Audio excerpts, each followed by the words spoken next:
Assalamualaikum warahmatullahi wabarakatuh. Perkenalkan, nama saya Farhani dari Administrasi Publik Angkatan 2020. Saya membuat video ini untuk memenuhi tugas dari Bapak Dr. Muhammad Nasih selaku dosen pengampu pendidikan kewarganegaraan. Dan saya di sini ingin menjelaskan tentang negara dan konstitusi, yang mana keduanya ini tidak boleh saling memisahkan.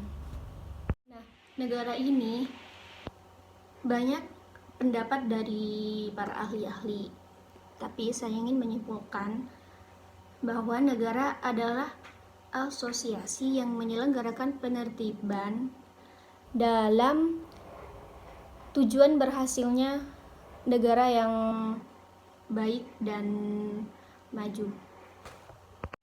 Dan yang pastinya negara itu mempunyai teori, bentuk, dan yang lain-lainnya. Dan dari teori terjadinya negara itu ada beberapa. Yang pertama adalah teori teokrasi. Teori teokrasi adalah ini muncul bahwa keyakinan keagamaan bahwa Tuhan Yang Maha Pencipta di langit dan bumi memegang kekuasaan tertinggi. Tiada kekuasaan di dunia yang tidak berasal dari Tuhan, termasuk negara. Penganut teori ini Thomas Aquinas, Augustinus, F.Y. serta maupun Hegel. Nah, yang pastinya negara itu punya tujuan dan fungsi negara. Fungsi negara, setiap negara mempunyai fungsi yang berhubungan erat-erat dengan tujuan dibentuknya negara tersebut. Fungsi negara dapat diartikan sebagai kegiatan negara untuk mencapai cita-cita dan harapan sesuai tujuan negara agar menjadi kenyataan. Fungsi negara menurut para ahli, fungsi legislatif yaitu membuat undang-undang. Yang kedua, fungsi eksekutif yaitu melaksanakan undang-undang, dan yang ketiga, fungsi federatif yaitu mengurusi urusan luar negeri, perang dan damai, seperti itu. Fungsi negara secara umum adalah fungsi negara pada umumnya mencakup 4 hal, yaitu fungsi keamanan dan ketertiban pastinya ya. Yang kedua, fungsi kesejahteraan dan kemakmuran. Yang ketiga, fungsi pertahanan, dan yang keempat, fungsi keadilan. Adapun juga tujuan negara. Tujuan negara secara umum untuk memperluas kekuasaan, untuk menyelenggarakan ketertiban, dan yang ketiga untuk mencapai kesejahteraan. Lalu ada unsur-unsur konstitusi. Di dalam sebuah negara pastilah konstitusi adalah hal yang penting, fundamental yang mengatur jalannya sebuah pemerintahan. Selain itu, konstitusi juga mengatur tugas atau pembagian wewenang atau kekuasaan di antara legislatif, eksekutif, dan yudikatif. Indonesia memiliki konstitusi yaitu Undang-Undang Dasar tahun 1945, maka Undang-Undang 1945 inilah yang menjadi landasan atau acuan dalam menjalankan kegiatan. Nah, konstitusi sebagai perwujudan perjanjian masyarakat kontrak sosial, sehingga menurut pengertian ini, konstitusi yang ada merupakan hasil atau konklusi dari persepakatan masyarakat untuk membina negara dan pemerintahan yang akan mengatur mereka. Dari pembentukan konstitusi ada undang-undang dasar pada setiap negara berbeda-beda. Ada yang disengaja dibentuk, ada yang secara revolusi, pemberian dari penguasa maupun dengan cara evolusi. Yang pertama, konstitusi yang membentuknya sengaja dibentuk berarti pembuatan undang-undang dasar dilakukan setelah negara tersebut berdiri. Yang kedua, konstitusi yang membentuknya secara revolusi berarti pemerintahan yang baru terbentuk dari hasil revolusi membuat undang-undang dasar setelah mendapat persetujuan rakyat atau dengan cara pemusyawaratan. Yang ketiga, konstitusi yang pembentukannya secara pemberian dari penguasa, dan misalnya seorang raja memberikan undang-undang kepada rakyatnya, dan atau jika seseorang raja mendapat tekanan dan khawatir akan timbul revolusi sehingga dibuatlah undang-undang yang dapat membatasi kekuasaan saja. Yang keempat, konstitusi yang pembentukannya secara evolusi berarti pembuatan undang-undang dasar didasarkan pada adanya perubahan-perubahan secara perlahan-perlahan sehingga undang-undang dasar yang lama menjadi tidak berlaku lagi. Nah, kita tahu bahwa Konstitusi Negara Republik Indonesia adalah Undang-Undang Dasar 1945 yang bersifat kaku.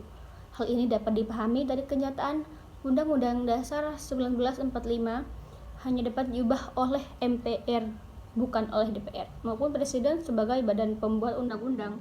Substansi Konstitusi Negara Republik Indonesia atau Undang-Undang 1945 setelah mengalami perubahan sebagai berikut. Yang pertama, pembukaan. Nah, alinea pertama dari pembukaan Undang-Undang 1945 yang berbunyi bahwa kemerdekaan itu ialah hak segala bangsa. Oleh sebab itu, maka penjajahan di atas dunia harus dihapuskan karena tidak sesuai dengan peri kemanusiaan dan peri keadilan. Nah, kalimat tersebut menunjukkan keteguhan dan kuatnya motivasi bangsa Indonesia untuk melawan penjajahan untuk merdeka. Dengan demikian, segala bentuk penjajahan haram hukumnya dan segera harus diinyahkan dari muka bumi ini karena bertentangan dengan nilai-nilai kemanusiaan dan keadilan. Dan alinea kedua yang berbunyi, dan pergerakan kemerdekaan Indonesia telah sampailah kepada saat yang berbahagia dengan selamat sentosa mengantarkan rakyat Indonesia ke depan pintu gerbang kemerdekaan negara Indonesia. Yang merdeka, bersatu, berdaulat adalah makmur. Kalimat tersebut membuktikan adanya penghargaan atas perjuangan bangsa Indonesia selama ini dan menimbulkan kesadaran bahwa keadaan sekarang tidak dapat dipisahkan dengan keadaan kemarin. Dan langkah sekarang akan menentukan keadaan yang akan datang. Nah, nilai-nilai yang tercermin dari kalimat di atas adalah negara Indonesia yang merdeka, bersatu, berdaulat, adil, dan makmur. Hal ini perlu diwujudkan. Perlu, sangat perlu. Dan alinea ketiga yang berbunyi, atas berkat rahmat Allah yang Maha Kuasa dan dengan didorongkan oleh keinginan luhur supaya berkehidupan kebangsaan yang berbebas, maka rakyat Indonesia dengan ini menyatakan kemerdekaannya. Pernyataan ini juga bukan saja menegaskan lagi apa yang menjadi motivasi real dan material bangsa Indonesia yang menyatakan kemerdekaannya, tetapi juga menjadi keyakinan menjadi spiritualnya bahwa maksud dan tujuannya menyatakan kemerdekaan atas berkah Allah yang Maha Esa. Dengan demikian, bangsa Indonesia mendambakan kehidupan yang berkesinambungan, kehidupan material dan spiritual, keseimbangan dunia dan akhirat yang pastinya. Dan ada juga alinea keempat nih, yang berbunyi, kemudian daripada itu, untuk membentuk suatu pemerintahan negara Indonesia dan untuk memajukan kesejahteraan umum, mencerdaskan kehidupan bangsa, dan ikut melaksanakan ketertiban dunia yang berdasarkan kemerdekaan. Nah, yang terbentuk dalam suatu susunan negara Republik Indonesia yang berdaulatan rakyat dengan berdasarkan kepada ketuhanan yang Maha Esa, manusia yang adil dan beradab, persatuan Indonesia, kerakyatan yang dipimpin oleh hikmat kebijaksanaan dalam pemusyawaratan perwakilan. Dengan rumusan yang panjang dan padat ini pada alinea keempat, pembukaan Undang-Undang Dasar ini punya makna bahwa negara Indonesia mempunyai fungsi sekaligus tujuan yang melindungi segenap bangsa Indonesia dan seluruh tumpah darah Indonesia, memajukan kesejahteraan umum, mencerdaskan kehidupan bangsa, dan ikut melaksanakan ketertiban dunia yang berdasarkan kemerdekaan, perdamaian, abadi, dan keadilan sosial. Dan adanya dasar negara, yaitu rumusan Pancasila, ketuhanan yang Maha Esa, kemanusiaan yang adil dan beradab, persatuan Indonesia, kerakyatan yang dipimpin oleh hikmat dan kebijaksanaan dalam permusyawaratan dan perwakilan, keadilan sosial bagi seluruh rakyat Indonesia. Dan adapun pasal-pasal Undang-Undang 1945 merupakan isi konstitusi Undang-Undang Dasar 1945. Pasal-pasal Undang-Undang 1945 terdiri atas 16 bab. Nah, 37 pasal, 3 pasal aturan peralihan, serta 2 pasal aturan tambahan. Adapun hal-hal yang diatur dalam setiap pasalnya sebagai berikut. Bab 1, bentuk dan kedaulatan. Bab 2, Majelis Pemusyawaratan Rakyat. Bab 3, kekuasaan pemerintahan negara. Bab 4, Dewan Pertimbangan Agung. Itu dihapus. Nah, yang kelima, Kementerian Negara. Keenam, pemerintahan daerah. Ketujuh, Dewan Perwakilan Rakyat. Kedelapan, 7A. Ya, ada yang 7A ya.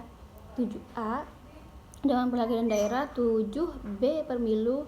Dan baru yang kedelapan, hal keuangan. Dan kesembilan, kekuasaan kehakiman. 9A, wilayah negara. Bab 10, wilayah negara. Bab 10A, bab 10, warga negara dan penduduk. Lalu bab 10A, HAM. Bab 11, agama. Bab 12, pertahanan dan keamanan negara. Bab 13, pendidikan dan kebudayaan. Dan bab 14, perekonomian sosial dan kesejahteraan sosial. Bab 15, bendera, bahasa dan lambang negara serta lagu kebangsaan. Dan bab 16, perubahan undang-undang dasar. Nah, perubahan konstitusi atau amandemen. Setelah melalui perjuangan yang panjang, akhirnya Indonesia dapat meraih kemerdekaannya. Sering dengan perkembangannya bangsa Indonesia semakin gencar dalam mengukuhkan soal birokrasi dengan tentang konstitusi. Nah, betapapun sempurnanya sebuah konstitusi ya, pada sesuatu saat tertentu konstitusi tersebut bisa ketinggalan zaman atau tidak lagi sesuai dengan dinamika dan perkembangan masyarakat. Karena itulah kita memerlukan adanya perubahan konstitusi dalam peningkatan kesejahteraan rakyat. Perubahan konstitusi yang dilakukan oleh pemegang kekuasaan legislatif akan tetap yang dilaksanakan menurut pembatasan tertentu. Perubahan ini terjadi melalui 3 macam kemungkinan ya. Yang pertama, untuk mengubah konstitusi, sidang pemegang kekuasaan legislatif harus dihadiri oleh sekurang-kurangnya sejumlah anggota tertentu atau quorum yang ditentukan secara pasti. Quorum, bukan quorum ya, quorum. Dan yang kedua, untuk mengubah konstitusi maka lembaga perwakilan rakyat harus dibubarkan terlebih dahulu dan kemudian diselenggarakan pemilihan umum. Lembaga perwakilan rakyat harus diperbaharui. Inilah yang kemudian melaksanakan kewenangannya untuk mengubah konstitusi. Yang ketiga adalah cara yang terjadi dan berlaku dalam sistem majelis 2 kamar. Nah, untuk mengubah konstitusi, kedua kamar lembaga perwakilan rakyat harus mengadakan sidang gabungan. Sidang gabungan inilah dengan syarat-syarat seperti dalam cara pertama yang berwenang mengubah konstitusi. Nah, selanjutnya perubahan ya.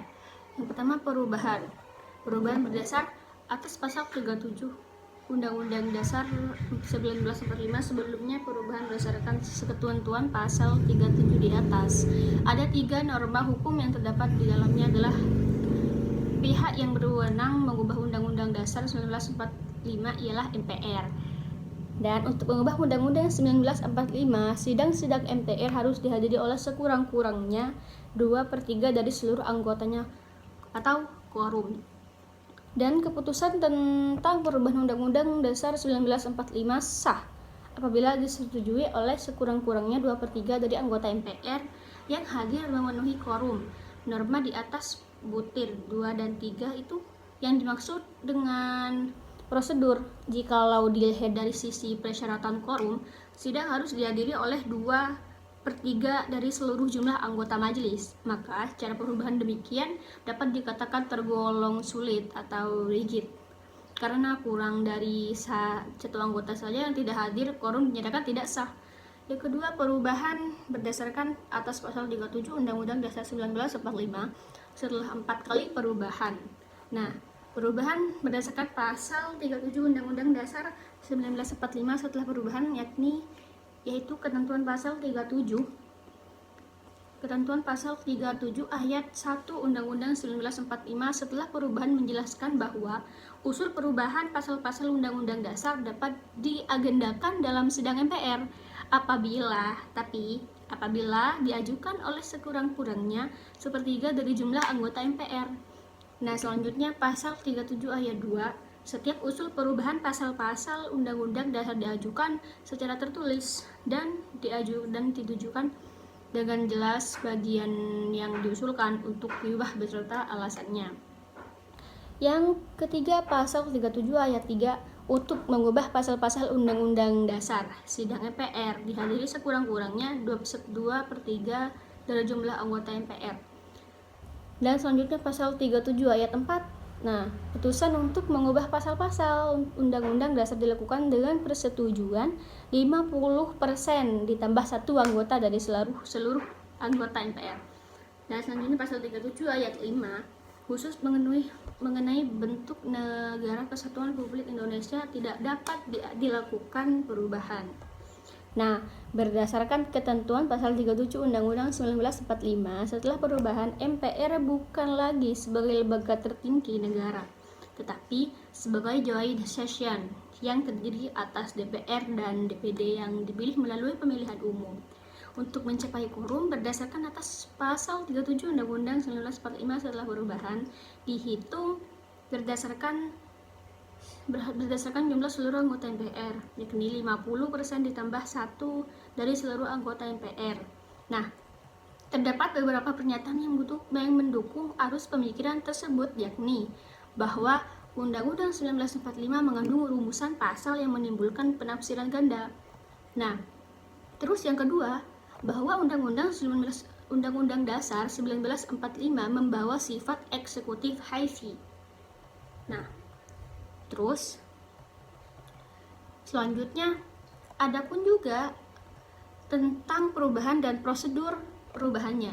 Amandemen terhadap Undang-Undang Dasar 1945 menggunakan landasan sistem prosedur dalam peranannya. Konstitusi ini disusun sebagai pedoman dasar dalam penyelenggaraan kehidupan berbangsa dan bernegara agar negara berjalan tertib, teratur, dan tidak ditindakkan sewenang-wenang dari pemerintahan terhadap rakyatnya. Nah, baru ini kita ulas lagi dari atas ya. Nah, berdasarkan uraian pada pembahasan dapat disimpulkan beberapa hal sebagai berikut. Nah, negara merupakan suatu organisasi di antara sekelompok atau beberapa kelompok manusia yang secara bersama-sama mendiami suatu wilayah atau teritorial tertentu dengan mengakui adanya suatu pemerintahan yang mengurus tata tertib dan keselamatan sekelompok atau beberapa kelompok manusia yang ada di wilayahnya.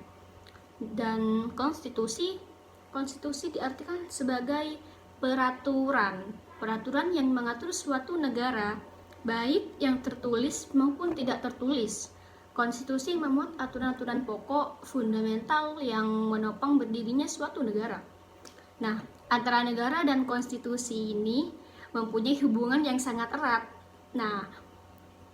Maka dari itu, negara dan konstitusi itu tidak bisa dipisahkan karena mereka berdua, negara dan konstitusi, sangat berkesinambungan, mempunyai hubungan yang sangat erat. Karena melaksanakan konstitusi pada dasarnya juga melaksanakan dasar negara. Nah, itu diingat, karena melaksanakan konstitusi pada dasarnya akan juga dan otomatis melaksanakan dasar negara. Cukup sekian dari penjelasan saya. Semoga membantu dan wassalamualaikum warahmatullahi wabarakatuh.